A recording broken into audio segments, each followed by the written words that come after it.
In this video of the Mine Simulator TMS, we will be discussing how mine blocks or the mine plan is introduced into the simulation. To specify the mine blocks of the mine plan to be used in TMS, you first go to operational data from the main menu and then mine blocks. From here you can put in the mine blocks that are planned to be mined during the simulation.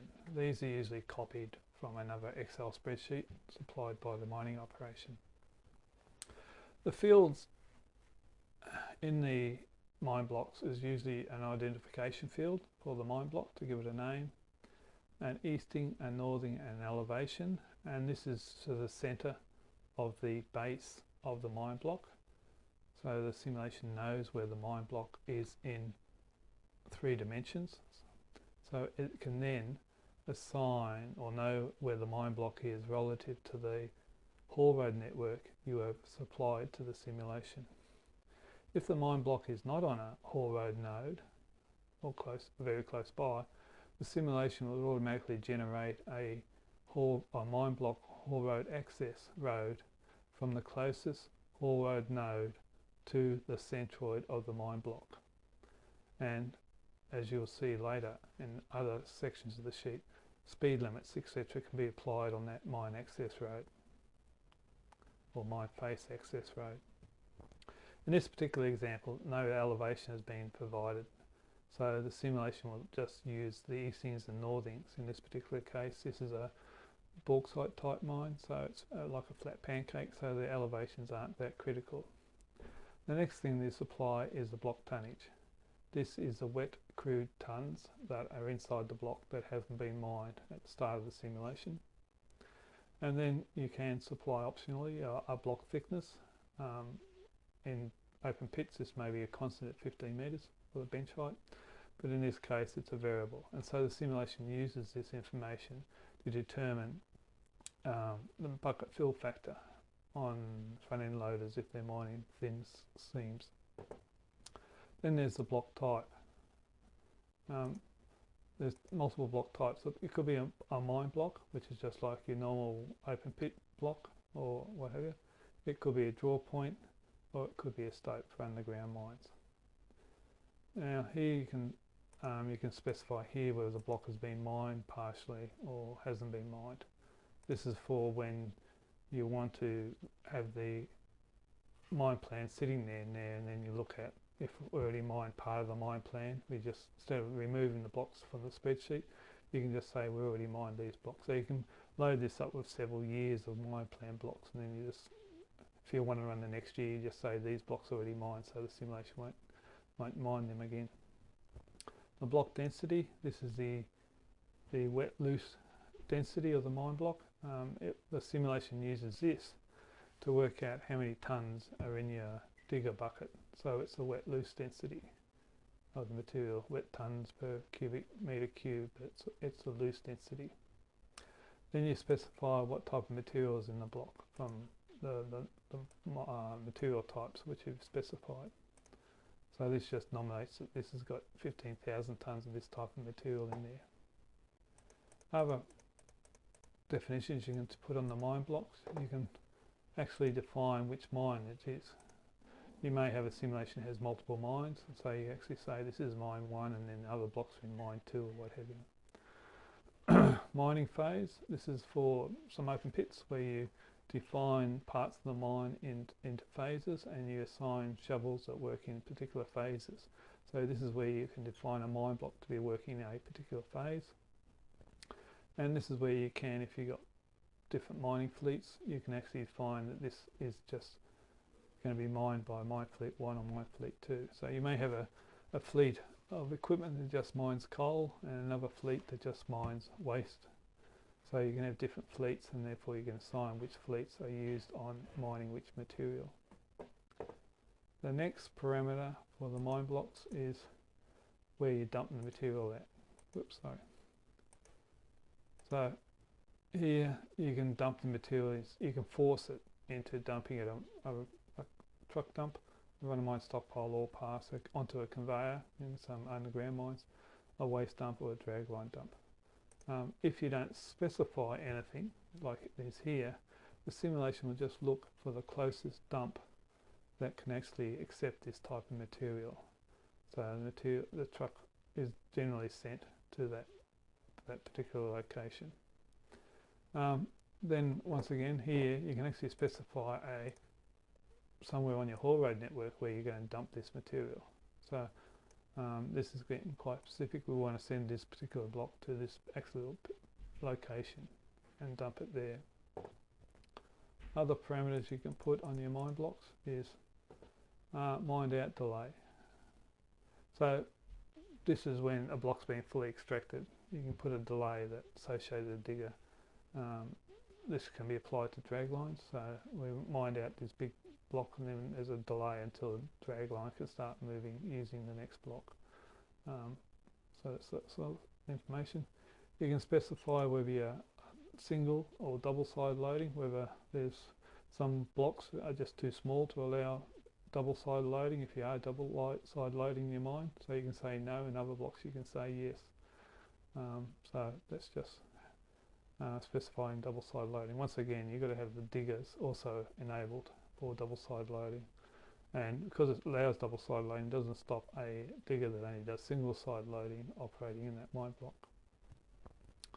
Mobile equipment maintenance at mine face. This is to do with some mines extracting hazardous material. So when they actually do the maintenance on the diggers, they actually move them away from the mine face and put them into a maintenance area. So this says yes, I can do it at the mine face, or no. If it says no, then when this equipment working in this block comes up for planned maintenance, it'll actually move it to a nominated maintenance area or maintenance pad, which you can specify elsewhere in the simulation inputs. This other face advance distance and mining sequence, this is to do with underground mines in which blocks are represent entry to a stope, and then the face advances a certain distance as each panel is blasted, and then this makes a difference to the LHD or the scoops, their cycle times. So that's more for underground mine. Mining sequence, you can put a sequence on them such that certain blocks are mined at the same time. This once again for underground mines, so it just nominates what is mined, where it is, when and where, so to speak, really applying a sequence. And then there's all these block access restrictions. I'll just bring up this. So you can restrict access to the block. You can do distributions representing the time of access restrictions, so the time between the duration of the access restrictions. So these are normally like applied to draw points to represent blockages in the draw points. So you just lose time, you lose access there for certain periods. You can set up a start and end season when you can't access. It's usually one season, like in the wet season. It's just that some blocks may go underwater in the wet season, so you can't access them in the wet season. So the simulation, if it's planning to mine that block and it comes to the wet season, it stops mining and then moves the digger into an area that's actually dry. You can set up start and end dates when the block is available or uncovered. This is just to make sure you mine out this block before you actually mine another block out on a date basis. And you can restrict access by not using a specific haul road node. So this is just, if you've got multiple access roads to this particular mine block, you may restrict it, saying you can't access this haul road, this mine block, by using this part of the haul road. So it forces the trucks to use an alternative, because the simulation will, if you don't tell it anything else, it will try and find the shortest route between where it is the truck is, like the dump point, and where the digger is at the mine face.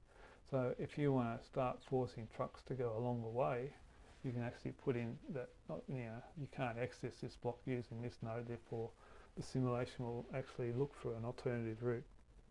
send the trucks to that block. This is just saying whether material is going to be processed for the plant or not.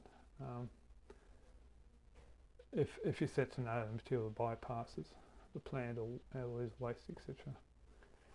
These other parameters are to do with blasting. We'll see in another video the parameters we use for defining blasting.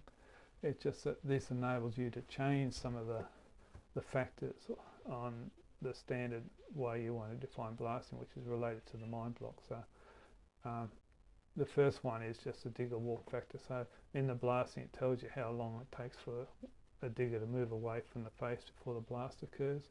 So specific blocks you can increase that or decrease that time by using a factor here.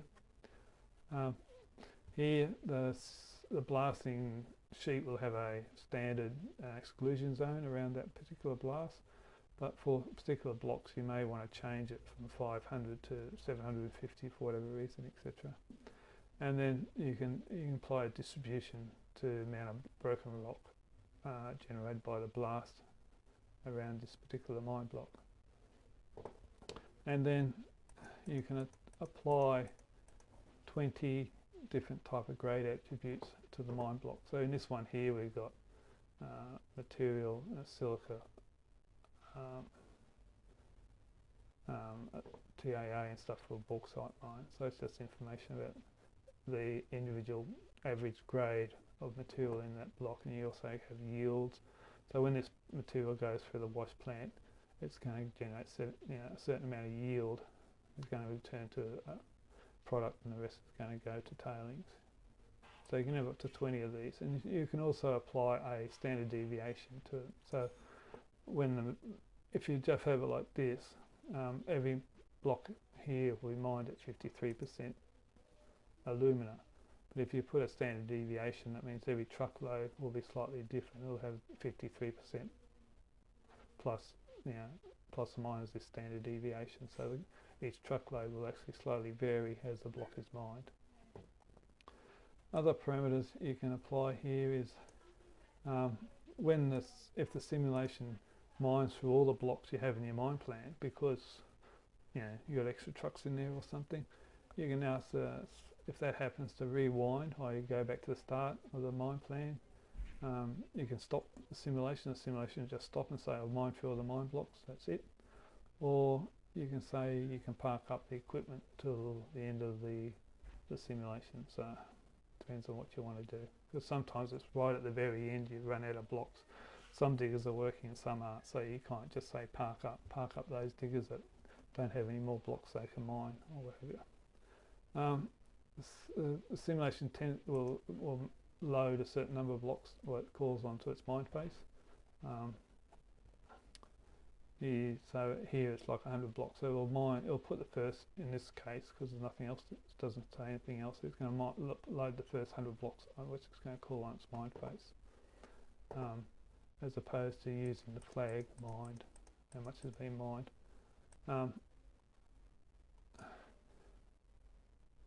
So it'll put 100, and then it'll just, when one mine block gets mined, it'll add another mine, so it'll just keep those constantly 100 blocks on the mine face. It calls the mine face. And then you can have this look ahead number. So this look ahead number is in the case of where you set up the diggers to move to the next closest block. So it may put 100 blocks onto the mine face. In this case it may put another 100, which are the mine blocks behind the mine faces, such that when you mine a block, the digger may go to the one next door, which may be behind the block it just mined, etc. So this is how you define your mine blocks. How they're actually mined is dependent on a lot of other things. If you don't say anything else apart from this, and you did no mining campaigns or anything, and you had, say, 5 diggers, the simulation will actually assign the first 5 blocks to the first 5 diggers, no matter what the material type is, and then mine through those ones. So when the diggers mine through this block here, or this one here, you'll then move it to the 6th block, and just sequentially mine through those mine blocks. But there's lots of other parameters you can put, so you can define how the mine plan or how the blocks are mined, usually using mining campaigns or other attributes. But in general, this is how you define mine blocks or the mine plan in the simulation as such. Thank you.